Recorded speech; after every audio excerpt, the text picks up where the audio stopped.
Welcome guys to the third episode. Today I have a very special man from Hong Kong, 27 years old, Danny Tang. Super excited to have him here, crushing the live scene with more than 8 million in cashes already. And what is more impressive about this guy is you started playing high rollers, or like the super high rollers, 25Ks, 50Ks, not 10 years ago, but like rather 1.5, 2 years ago.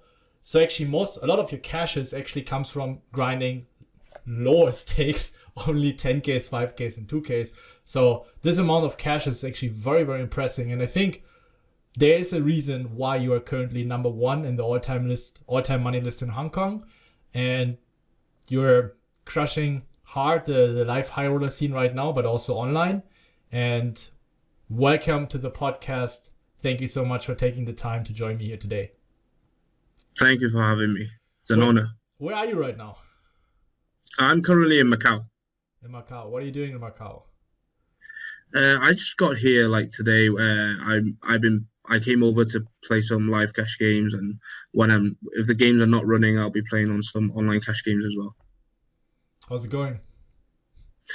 It's swingy, but it is what it is. That's always the right approach. So listen. What a lot of people find always very interesting to ask someone like you, and I receive this question a lot, and I think it's very great to get multiple perspectives on that, is you have been playing lower stakes, you have been playing mid stakes, and you're playing the highest stakes. What's the difference once you started playing more 25Ks, 50Ks, 100Ks compared to, let's say, 1 to 5K tournaments? What is the main difference that you have experienced where you needed to adjust the most? I mean, obviously the skill levels, I'm constantly playing against some of the best in the world right now, but also the number of players is actually, a lot smaller. The field is very small now, whereas where I used to play like 1K or like even lower, the field is massive. Like you have to get through like maybe 1,000 or 2,000 players to even make the final table. But now although the skill levels is a lot higher and the competition is a lot tougher, but the variance is kind of lower. But Obviously you have to work on your game a lot, and you have to remember like certain hand history against different opponents where you know a hand you play like today, but 6 months down the road, your opponent can still remember that. So there's way more metagame involved. There's way more dynamic history, right? Absolutely. What do you think you're better at? Is it more the theoretical approach, or is it more being able to adjust to this metagame and maybe making exploits or adjustments to certain player types? I think adjustment is one of my stronger games, and I know what my image and my playing style is to these top regs, and what they think of my playing style is, and how I adjust to what they think I play like. So when and how did you get into poker, by the way? I got into poker, I would say 5 years ago. When I got into poker when I was second year in university back in Manchester, where in UK there's just not. Yes, I studied in Manchester. So the first year I spent a lot of time clubbing. I was actually a promoter and did a lot of drinking, and then I sort of just, it was too much for me, and then I ended up start gambling a little bit in the casinos, where I was losing money that I really shouldn't be losing. Some of the student loans stuff where I don't know if the whole public or the government would like to hear, but yeah. Then I discovered poker, and I realized I was losing at a much slower rate, and I could have a lot more fun. And it's similar to some of the things I've watched on like movies and films back when I was younger, and I was straight away hooked to the game and just start watching a lot of videos. What time was it around? What year? 5 years ago, so 2014, I think. That's impressive, dude. I would have expected like 10, 12, but okay, well, you're 27, so you're still a young gun. However, from 5 years from realizing, hey, I lose money much slower in poker to competing with Tom Dwan, Nikita, and Phil Ivey in the highest games in the world. That's a fucking story, man. I think I'm pretty blessed, you know. I think there's a lot of very good players out there where their journey have been a lot more bumpier than I have, where maybe they have not been given the opportunity to compete at a higher level. And yeah, like I didn't come out of the like online world where people grind it like really micro stakes and slowly progress to the top. I sort of just jump. And whenever I took shot, I was blessed enough to really get lucky and it paid off. And yeah. That's a great story. 5 years from 0 to hero. And what makes it more impressive is you stay humble. I mean, we know each other well. We met in Vienna for the first time. You came to our event where even though you had no idea who I am, you had no idea how I look like. I remember Michael, he was hoping that I'm not wearing a bag over my head. And you always appeared to me as a very, very humble guy. Like, I can sense that you appreciate what you have been given, but you're also not forgetting about that you have earned it. Because I think you need to have both. You need to have this appreciation and gratefulness for that you were always running good enough in order to make it, but you also earned it. You put in the work. I remember you joined Raise Your Edge, I don't know, 3 years ago, 2 years ago, and you put in the work. And you probably also studied some other content, and you surround yourself with an amazing crew of other poker players. And I saw you guys talking about hands, and maybe sometimes it gets a little bit more heated, but you're open for it. You receive. Yeah. You take. You give value, but you also take value, and you listen to it. I mean, I must thank you, you know, for your like amazing contents to actually bring me and my crew to where we are today. Well, I'm only just showing a way. At the end, you went the way yourself. That's a big fallacy in a lot of coachings and video courses and also it's being sold in that way. It's like, here, you know, it's like I go the way for you and I will make you a winning player. But I'm just showing a way, and I try my best to provide good content. But at the end of the day, you went that way, and I'm pretty sure maybe it would have taken a few months longer or a year. You would have found your way anyway, because you had this drive, you had this fire, and it was just a matter of time. And of course, I'm really very, very grateful that you went the way with us. However, what I also would like to know is that you're not only very well known in the Asian community, but also very well known worldwide already now in the poker circuit. And you probably talk a lot to recreationals as well, and also pros. And now if you think back the last years playing live and online, what has strived you the most as the most unpleasant experience playing live or online, whatever it is? Like, if you think about something that you would like to address, something that you would like to change the way, the current state of poker. If you would be in charge today, I want to change that, make it happen. What would it be? This is a tough question, you know. Like, my career changed drastically in the last 8 months. Like, I mean, you know, when you introduced me just now, you said I made a lot of money, like, through my hand up was from, you know, grinding the low stakes. I actually don't think that's true. You know, I was just maybe over 1 million before that. And crazy enough, I've cashed, I think, near enough 6 million this year. And my career changed so much from I was barely playing 25Ks to now. I mean, the biggest buy-in I've played is 1 million. And now that I'm always playing in these stakes, the community is a lot smaller and everyone kind of know each other very well. So in terms of anything unpleasant, I mean, because it's such a small community and everyone are pretty friendly with each other, I don't remember like coming across as an unpleasant experience. You know, well, let's say not only about the high rollers in general, also maybe when you grind Sundays live, like structure, rake, whatever, like, do you see something that might be detrimental for the ecosystem? I'm not just talking about, okay, maybe I was not expressing myself in the best possible way to describe what I'm pointing at, but it's more about something that might be detrimental or dangerous for the ecosystems, or something not necessarily only detrimental, but something that can make poker better, more attractive for recreationals.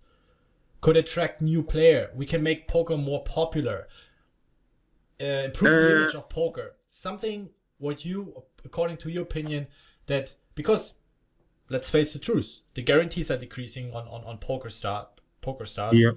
It seems like a lot of hyper topers are being introduced. Somehow a lot of unlimited rebuys, re-entry, shit show, and stuff like that. Why? It's clearly not the best for the ecosystem, so something must be going on. And I just wanted to hear your opinion. And it can be small things. Like sometimes you overlook very small things. I mean, there's some bum hunting going on, I would say as well, you know, like people like, okay, so back in the days, I would reg a tournament and not really like look at the field and be, you know, super confident, just be like, okay, oh, this is a $1,000 buy-in and it's a 1 million guarantee. It's for sure it's going to be, you know, good value, good fun. I'm going to meet a lot of new people. But the stakes that I'm playing in right now, I mean, there's a lot of bum hunting online and live, you know, like the online scene, I mean, I'm sure you're aware of what GG Network and Natural Way is doing right now. You know, they're running some of the biggest online tournaments right now, and it's so big and it's so crazy that it's actually changing. Right? 10Ks, 25Ks. Yes, the 25Ks, and it is changing the live scene. I'm not saying it's good or bad, you know. I mean, as a Natural Way ambassador, I'm very happy with how the traffic is going. You know, we recently launched Short Deck as well, where I feel like Short Deck could be you know, the next big boom in the poker world. It's great. It's a game where the variance is a lot higher, so it gives chance to a lot more recreationals now. You know, it's fun. You're less card dead. But yeah, in terms of more fun for the game, let's say, I mean, I don't want to throw names out there, but myself included, you know, because when we're playing so high, you know, we're obviously nervous and want to keep we want to almost act like a robot and play like a robot, where this is so different to what I used to watch when I was coming through. You know, I remember watching like Daniel Negreanu, like talking about all the stuff, all the speech plays. I mean, I would not agree to where a certain extent where it gets to like Will Kossuth level, where, you know, you start to like annoy your opponents, you know, but of course, that element of the game I definitely miss. So you think it goes into the direction where it's so competitive that everyone is basically putting a guard and living in its own world in order to try to solve the hands and not giving a tear, that makes it less pleasant to view as a viewer. Yeah. The fun side, it's just less and less now. You know, it's all about money. It's all about, I mean, I enjoy poker not just because of the money and the freedom, but I actually enjoy the competition as well. And I used to think, like, for example, speech play is part of the competition, you know, the aim of the game is to extract information out of your opponents to make the correct decisions, right? Yeah. And that isn't just from GTO, you know. GTO is just giving you a more,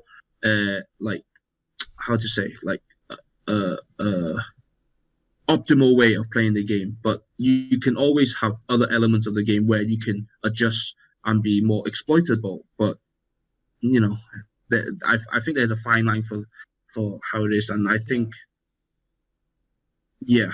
I got you. I totally agree on that. And even though it might appear a small thing for, let's say, I mean, it's, you know, but still it's a lot of money at stake. It's exciting for people to watch when people make these sick decisions. But let's put the truth on the table. I don't even know if that's a proper saying. However, you get what I mean. If you compare poker with events that have even a smaller prize pool, let's say take esports, League of Legends, Counter-Strike, Dota, whatever it is, and you have poker where it's like 1 million for first, it gets way less viewers than a similar event. So for me, it's a clear indicator that people are not necessarily only after the money that is at stake. I think at some point it reaches a threshold where the excitement level is not deteriorating, but it doesn't keep increasing linear.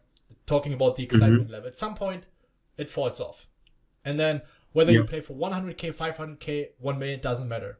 But the excitement you see in esports, it's much better. It's much more entertaining to watch. The entire show. I mean, Raise Your Edge, as you know, a year ago we went into esports as well, and I discovered a world where I have to say we're so much behind. I'm not saying poker's dead, and I'm not saying poker is going to die. I'm saying we can do so much better, and there's so much more potential. And to me, I absolutely agree. To me, I think there could be done so much more about broadcasting, streaming, the shows, entertainment, also the players itself. I mean, of course, you don't want to turn it into a clone show and tell the players, hey, okay, make some speech play, but there has to be a way. But it's not necessarily the player's responsibility. I remember watching, reading an article or watching a podcast back in June or July, where there was an argument between streaming like a high roller final table or something like a Colossus final table, and obviously the some of the biggest name in the world have a lot of fans out there, so they expect a lot more people to watch. But actually, for something like a Colossus, where completely the 9 final tablists are like unknown, but you can see from their reaction, where the genuine excitements of being there at that stage, it's completely different. Whereas like obviously these biggest name in the world have been there and done it many times, and you can even see people who win have like shows like almost no emotion. It's just it's just another day in the office. Obviously, I understand they're extremely happy, but the reaction that you would get in like a Colossus, where people literally turn a couple of $100 into like a dream come true, it's completely different. But let's take you. What would you like? What would you enjoy watching more? A final table stacked of pros and seeing how they approach different spots that might be very difficult to play, or a bunch of fun players? What would be more exciting for you to watch?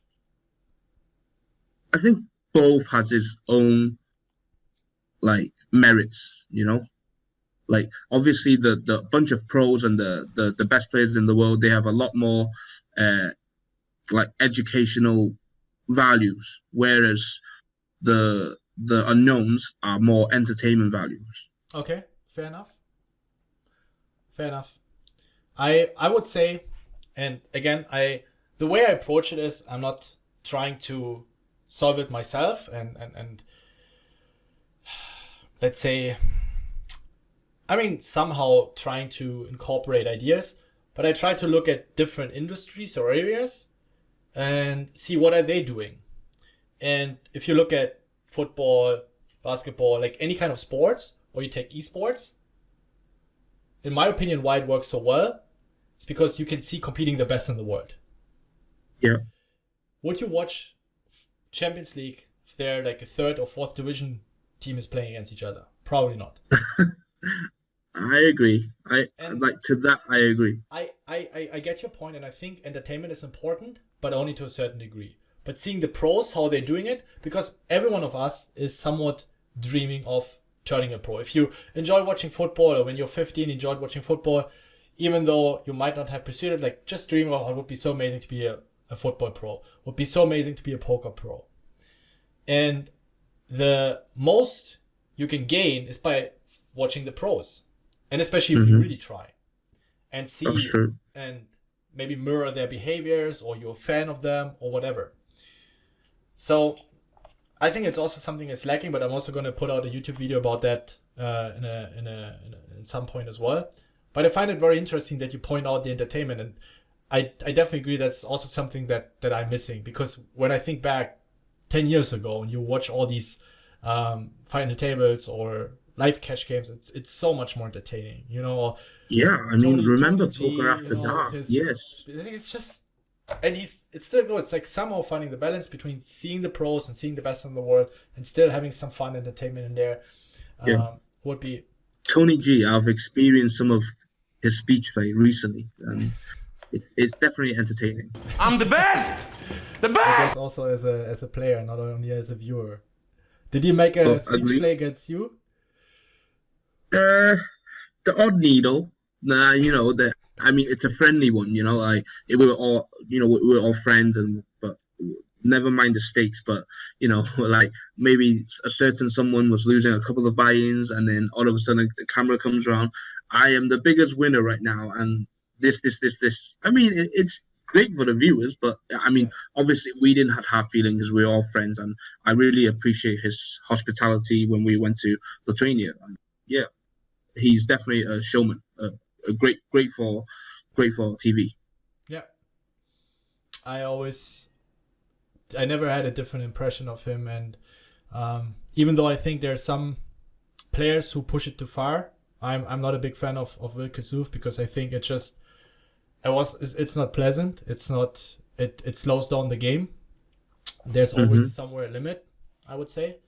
But yeah, of course, it's not at all am I defending him. I mean, me and him are, I would say, we're friends, but we're definitely not close friends. But I actually known him before he became the World Kossuth, the 9 high like a boss guy. Like he was already like this when he was in UK.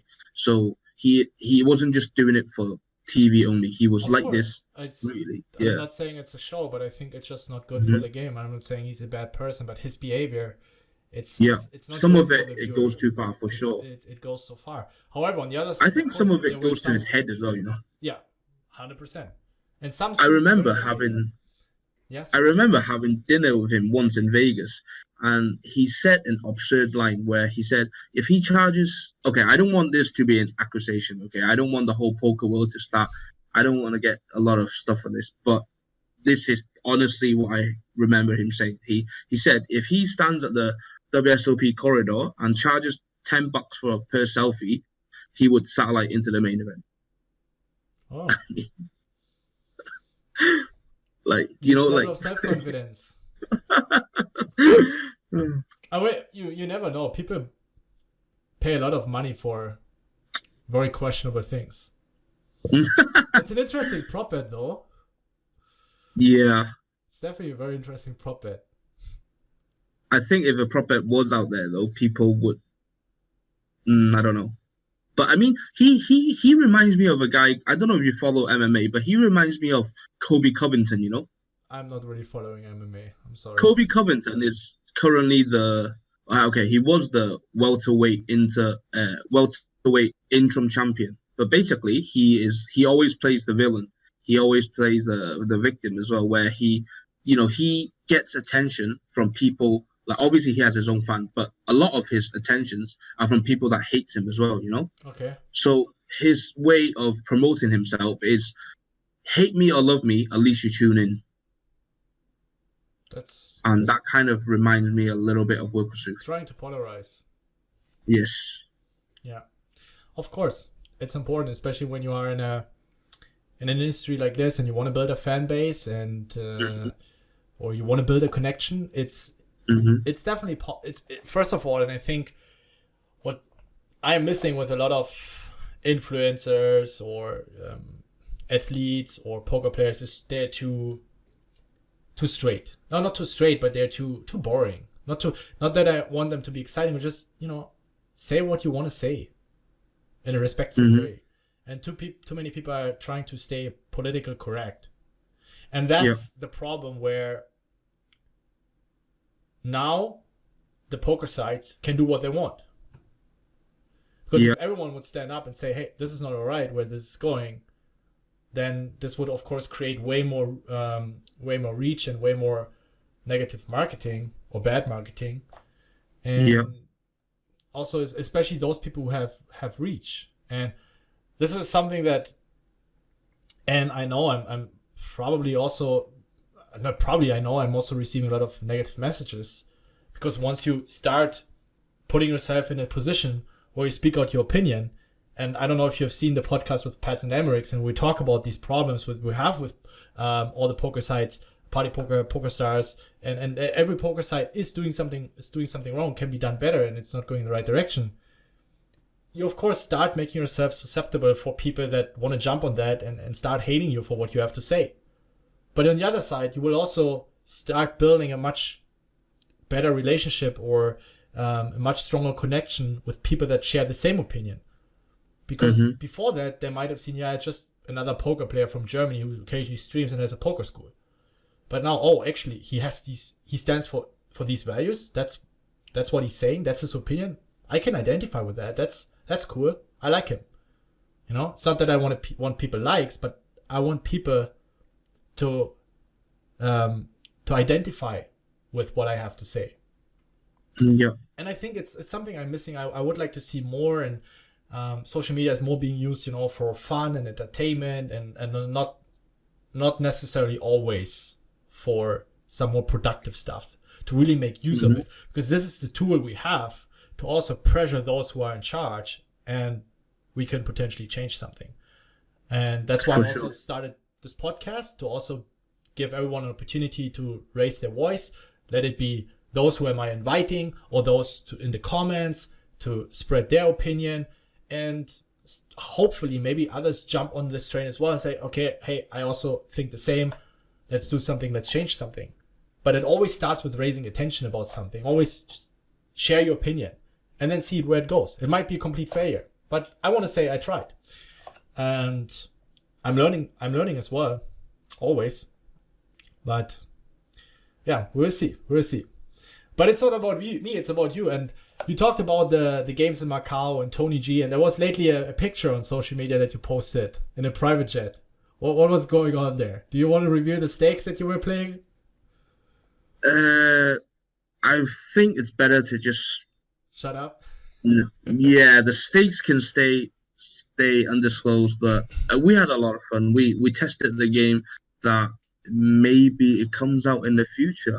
I don't know. Maybe the Triton guys want to bring a new game to the table again, where it's a 5+. So obviously the short deck has been such a big success, where it's come to the WSOP. You know, almost every single stop in the world now has a short deck tournament.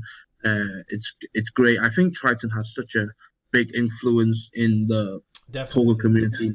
It's huge. Their production, it's like next level. And also, I mean, they're doing it for the good cause as well. You know, the money they make, they're giving it to charity. So I'm a huge support for Triton, and I'm not just saying this because you know I want to have a good relationship with the Triton guys. I genuinely think it's fantastic what they're doing. So anyway, regarding on the Jets, I mean, if you asked me a year ago, would I be on a private jet with Mr. Pauper, Phil Ivey, Tom Don, and Tony G playing relatively high stakes poker, I would think, what are you talking about? Like, you know, you're dreaming, but it's a super cool experience.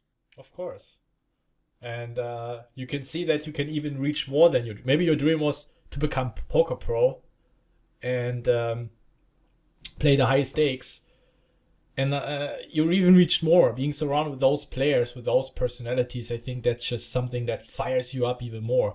How can you not be fired up and even have more passion for the game and the industry when you start being surrounded with legends, and not only legends, but also those who really embody poker. You know, if you would go on the street or make an online vote and let people name 3 names who they think the most of when it comes to poker, I'm pretty sure those names appear quite often. For sure. That's great. Hence the hashtag says legends and me, you know? Yeah. You know, I'm just blessed enough to be in the spot where I get to be in the same community, in the same circle with them. But it just goes to shows how powerful networking is, and you know how powerful social medias are these days, where I think there's a lot of good players out there. And I mean, okay, there's going to be a lot of there's going to be examples of players where they literally grinded their way up to the very top, and whereas there's a lot of players who I spoke to Anthony Zeno, funny enough, during Bahamas, where he just told me like he's been a guy who's been in the circle for a long time. He has his own fan base, he has his own supporters, and I really admire that. But he also admits he has missed out on many opportunities throughout the years where, because of his personality, that he keeps himself to himself. He doesn't really expand his own circle, so some opportunities that could have came by throughout the years and he's not had them. And I mean, poker, it's a skilled game, but it's just like any other like, you know, industry that you're in. You know, you got to meet people, and meeting people unlocks different kind of doors, and I completely agree with that. Yeah, that's interesting, because I think a lot of poker players think that, you know, connecting comes with, apparently, connecting with other poker players if you're in the poker industry, which also means that you probably also have to give some value, which means give some content. I think most players are afraid, then he knows how I play, and they start exploiting me, and they start pushing me around. Now I'm gonna stay for myself. I don't want to give away my personality, or I don't want to show myself vulnerable. Every single relationship you get into, you have to be a bit more vulnerable to show some trust, and of course to give some value, whether it's in terms of poker content, if you talk about hands, to give feedback, or is it just being a good buddy to cheer him up, or whatever it is, you know, doing him a favor. That's totally normal in every relationship. And I think too many poker players are too afraid to do that. Give before they receive. Yeah, exactly. Not necessarily that you don't want to give at all, but not in poker. Not in poker. And I think this can be a big problem. This can be a big problem. That's why we started also the events, to give people an opportunity to surround themselves. I mean, you're in an excellent group as well, with Michael, Pete, Big. I take my head off. Victor, of course. Yeah. Pete. He is the sickest grinder I've ever met. His volume is insane. This kid is crazy. He's not such a machine these days, you know. I mean, okay, because I've seen him less the last couple of months, but you know, we're still in a group together. We're always talking, we're always chatting, and you know, I'm happy to see him to actually enjoy life a little bit more now, you know. Well, of course, his pace, he can't keep it up forever. But what he was grinding for it, he was playing. I remember WSOP, we met last summer. He was playing a tournament. In the break, he was playing fucking sit and go, right? He just loves the grind, you know. He actually embraced the grind. He does. He truly does. Which is I have huge respect for that, you know. I used to be that person for the first like 2-3 years where I would love every time I play poker, but I wouldn't say I don't love poker anymore. But okay, for example, especially in WSOP where it's 10-handed, I hate it. You know, I hate it. Like, I don't think they should ever do that. You know, either don't. I mean, I think there's things where they can do where don't just cram the people in and try to meet the guarantees or whatever, and instead make sure every single player gets the full value and experience of what the game really should be like. Well, the better you get, the more entitled you also get. But not only entitlement, I think, plays a certain role, and our ego grows as well. And I think to a certain degree, it's fine. We don't necessarily, want to sit there around, play 2 hands an hour, 10-handed in the WSOP pre-ante. But also, and I think that's more important, maybe you're not aware of it, but I think it's for a lot of us that the better you become is you want to learn more. You get used to becoming better. Like you made such a progress. And let's face the truth, at your level, what can you learn in a 10-handed pre-ante game, Trizillion big blinds deep, where you have to fold ace-jack off from under the gun? 10-handed. Yeah. I mean, I'm not going to fold, but just playing super tight all the time. Yeah. And not playing a lot of And what you said about the entitlement, exactly. And what you said about the entitlement, I completely agree. I encountered an experience in Razadov this year where I remember the short deck tournament was supposed to close the registration at a certain time, and then they tried to bring the registration to close earlier because the number of the fields and the number of players left was they're quite close to the money. But then I think that it's unfair to some of the players where they would have had a different strategy knowing this. Like, for example, some players knew that they still had a rebuy, so they were maybe gambling a stack like the night before. The registration closed on day 2, and And then obviously a lot of guys protested and they were annoyed. The recreationals and also the less known players. And I remember I think the floor wasn't really taking any action, but then a couple of the more well-known guys, I'm not going to throw names out there, start making an argument and protested as well. And eventually they really did change back to where the structure it was, where the registration would close like maybe half an hour later, so they couldn't bring it forward. But then I don't think the bigger names you are, the bigger influence you should have. You know, it should be a fair game where everyone's opinion matters. Yeah, yeah, that's a fair point. But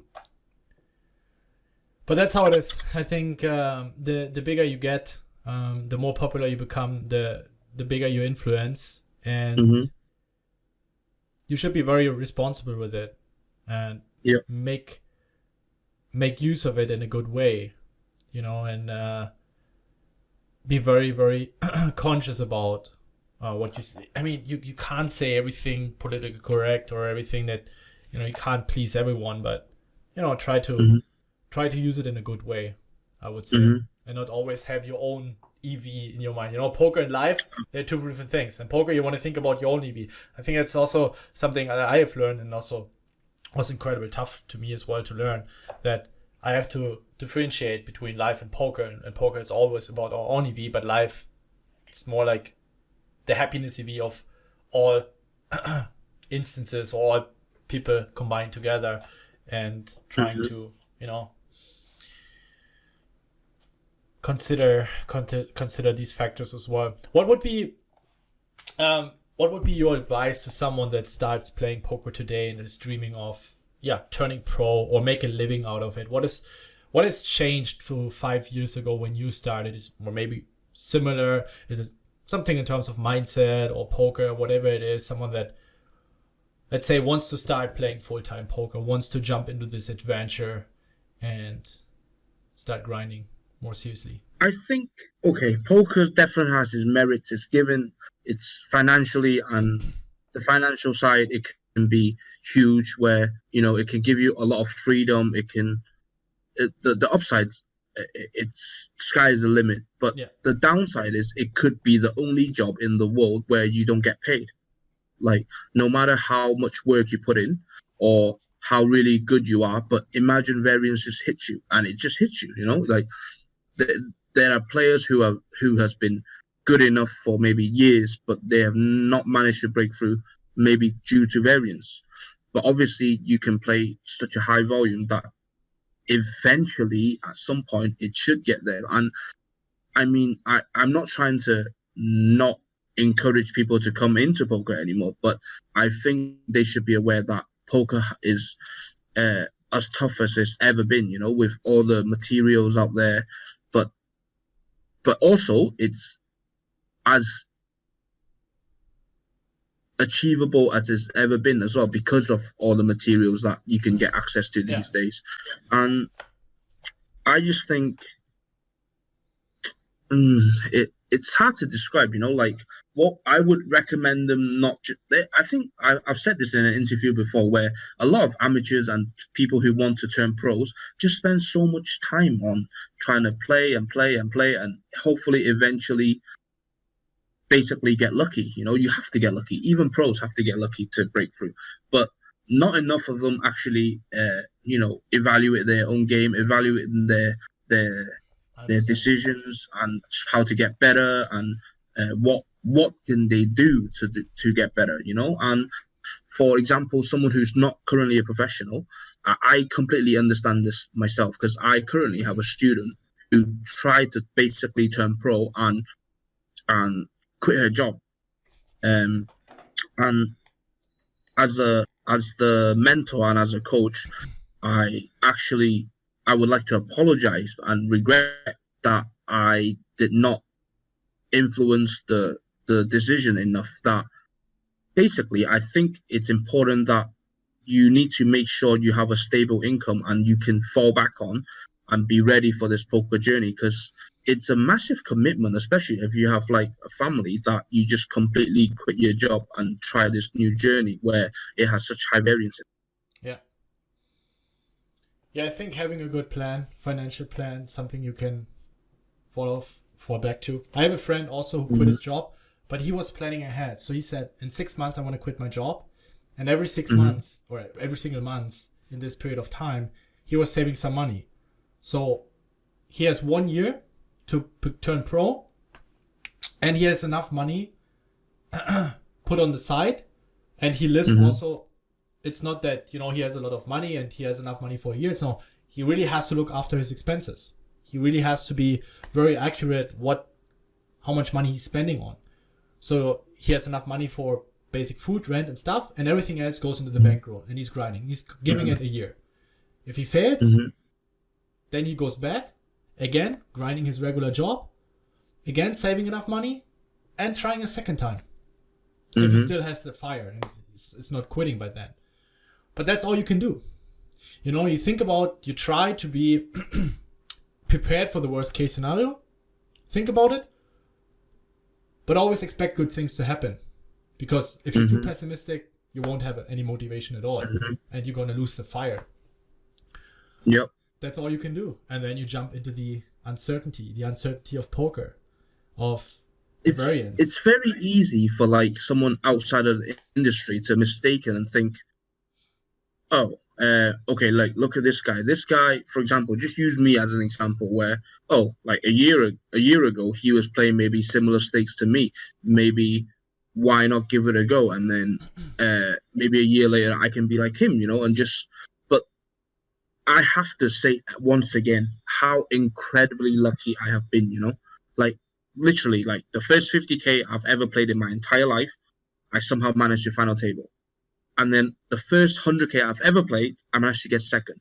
This thing doesn't happen to even the best players, So I'm not trying to discourage someone to not take shots, but I would encourage them to take shots carefully and be ready to not have over expectations, and make sure you set smaller goals instead of just one big goal, Well, but also keep in mind, I understand, and it's good that you bring it up to tell people, hey, be careful about it. But I mean, you might not see it as clearly as I see when I met you and I saw how much work you put in and studying the core, and also your group. You're a group of people, and you follow this principle of, hey, I need to have some buddies. I need to be in a poker group. And this reminded me of our Team Gets Compinio with, Julian, Fedor, Reiner. And I saw similar patterns with you. I could really see our group is similar to your group. And there's no surprise that each of you has made it. And each of us, of our group back then, has made it as well, playing the highest stakes. There was not a single guy. I mean, if you look at the odds in general, how likely it is to become a professional poker player. And each of us was playing back then mid stakes and low stakes. It's not that we were all playing high rollers and then we came together. I think it was in 2013, 14. I was grinding mid stakes, high stakes, sit and goes, already taking shots. And I was not playing tournaments at all. I was playing, I remember I was actually selling action for $1,000, $2,000 tournaments. And a year later, 2 years later, I played $25,000, $50,000, $100,000 online tournaments. This just gave me such a huge boost. And I remember Julian, we met in 2012, 13. I was playing $50 sit and goes. And that's where things really kicked off and started going hard. And I saw the same for you. And when I met you, Pete, Victor, Michael, and it was, I always had the feeling, these guys gonna play the highest stakes at some point, at least some of you guys. So you say that you got incredibly lucky, but what I want to say is you put yourself in that situation and you have to do it over and over and again. For some people, it might be the third attempt. It's a bit also of a misleading fallacy that everything has to be incredibly tough. Everything you need, to work 60 hours a week, 10 years, until you might have a real shot to, become successful, become rich or wealthy. It's not like this. It can happen in the second week. It can happen after a year. It can happen after 5 years. But you putting yourself constantly in that position, this is what what is important. And then it's not in your responsibility when it's going to happen. You're just increasing your odds. You're just trying to increase your chances that it happens as early as possible. There are people that don't put any work at all and they got rich as fuck. But it's very unlikely, but it can still happen. Yeah. But you this is basically one of the sayings that one of my buddies showed me back in the day when we were playing low stakes. It was, luck is when opportunity meets preparation. And that is so true, you know? So true. And you hear it over and over again on social media or inspirational videos on YouTube, you know, these beautiful quotes with firing up music and some deep voice, you know, trying to awaken the fire in you. But the point is not the music and all these additional how do you say, like a little bit of show to make it more thrilling. It's about the message. And I haven't met anybody else who said, well, no, I think you either get lucky the first time or you never. No, it's not like this. You know, I think it's easy to get lost in the journey as well before you get to the very, very top. And there is no such a thing as the very, very top, because like I said, poker really is sky is the limit, you know? I remember like a year ago, maybe over a year ago, where at the time I was already like GPI #1 for Hong Kong, and the value in the Hong Kong poker community was already relatively high. But at the time, I remember I took my foot off the gas a little bit. And there was one day it was quite a funny afternoon. I bumped into a friend of mine that was in Hong Kong already, that basically we were neighbors. We were living in the same building pretty much. And then we ended up grabbing lunch together. And then after that, I went back to his place to check out his place. And then we were chatting at the balcony. And he told me, at the time, I was already the highest guy in Hong Kong. And then he said to me, you did not get to where you are to be at where you are, you know? Yeah. And I had to make sure, and that message sent a shock to my brain, basically, that I had to, yes, that's true, you know? I didn't just want to be Hong Kong #1. I wanted to keep progressing, and I had to go back to the books and continue to work hard. And I'm extremely thankful for him to have this year's breakthrough again, you know? Yeah. And that goes for everyone. Yeah. I think if you follow this approach as well, it's beautiful that you illustrate or you embody this outcome. It doesn't always work out like this. But if you see more the journey, the progress, you can actually reach way more than you have imagined.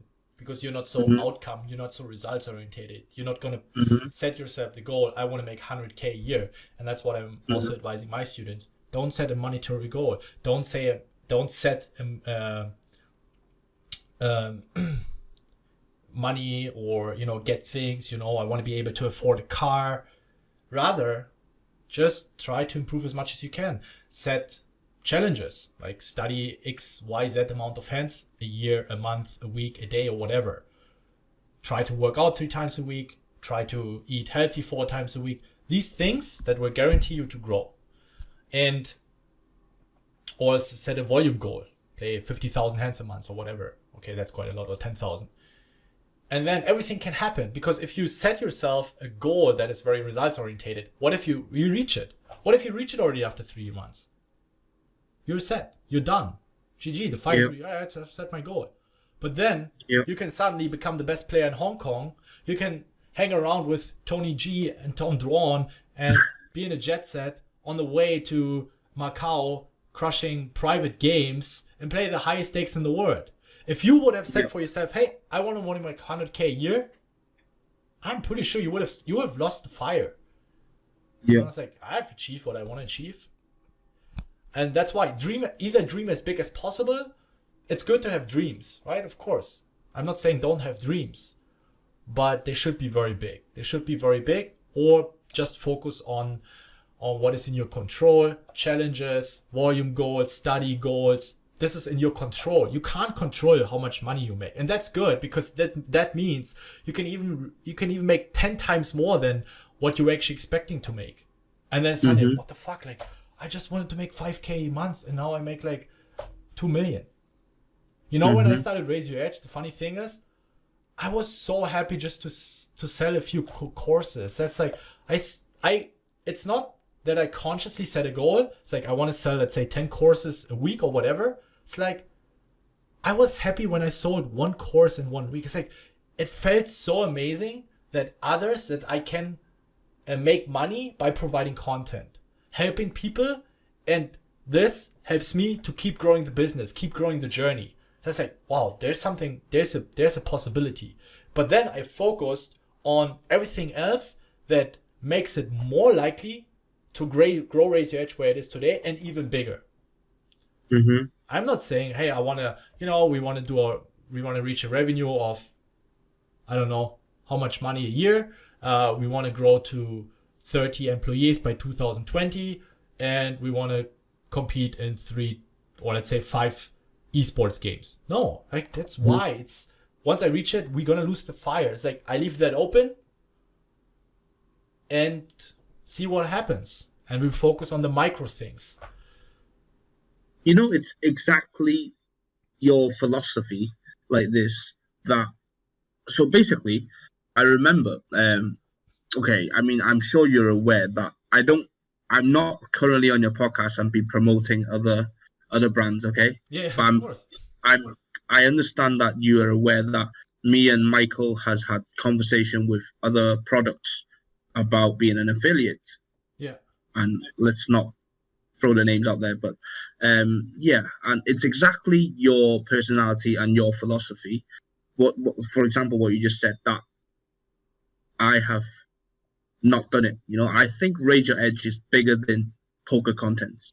Like the philosophy behind it. And I don't think you're aware of how many people you're actually helping in different dynamics of the game. It's not just poker knowledge and strategies. Like, I just received a text the other day. I was just catching up with a buddy of mine, and he tells me how you have a mental course? Yeah, mindset course, yeah. Yeah, and how the mental course has helped him so much.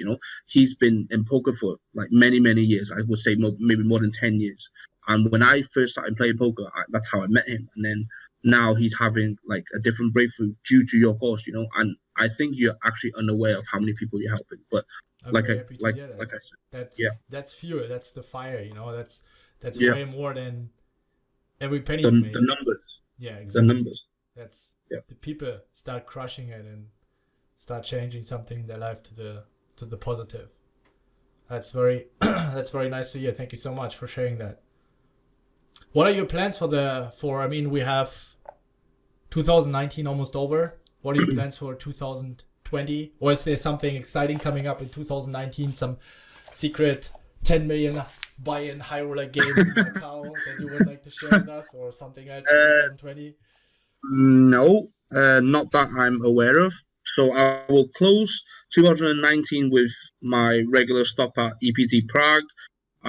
It's one of my favorite stops of the year. It's one of the most important stops for my journey so far. And for 2020, I plan on playing a lot less tournaments. Yes, I want to be spending more time with my friends, my family. I have been a terrible family member, where I have just not spent any time with them, where I can start to, obviously I think they appreciate my sacrifices for what I'm doing and how driven I am towards my career. But I understand that money can also not buy happiness, and family and love is very important. And I plan to spend a lot more time with them and be playing more cash game locally in like Asia, in Macau. I will still be participating most of the Tritons because, like I said, the it's for such a good cause. And yeah, regarding the 10 million buy-ins, I have no news for that, but I know the first stop for Triton will be in Manila, and maybe poker will be back in Macau as well.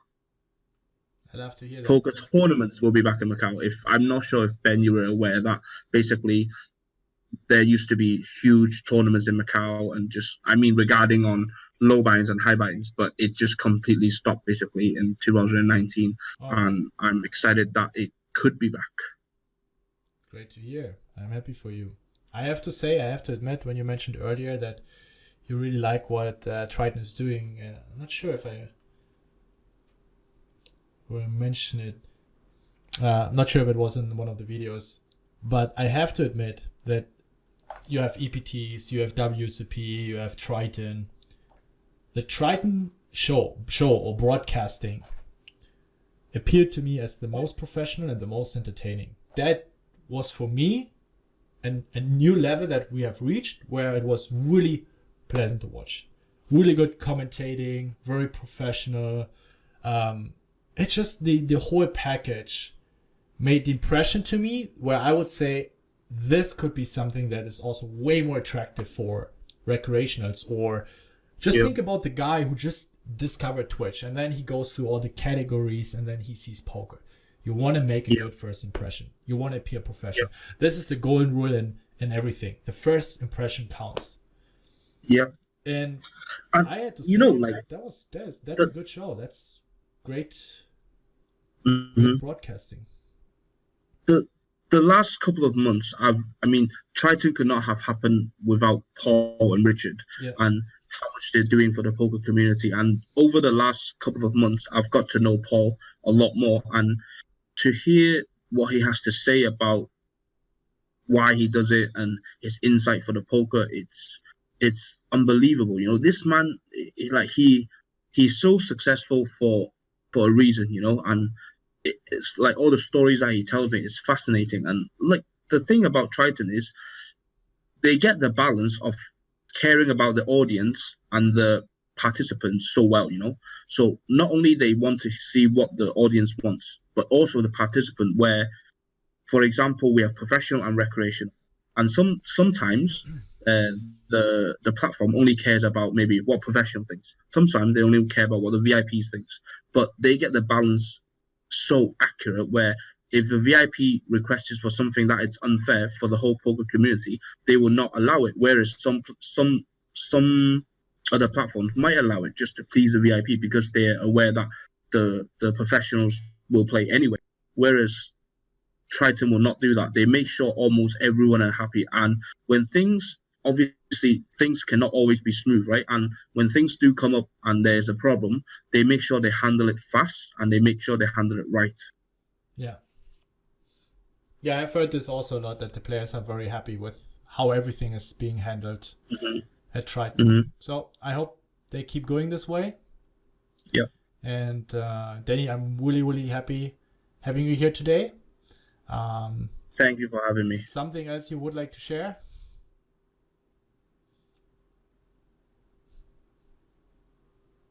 Is this your technical face? No, I'm not going to disclose the stakes that was on the private jet. Okay. It was fun. Right.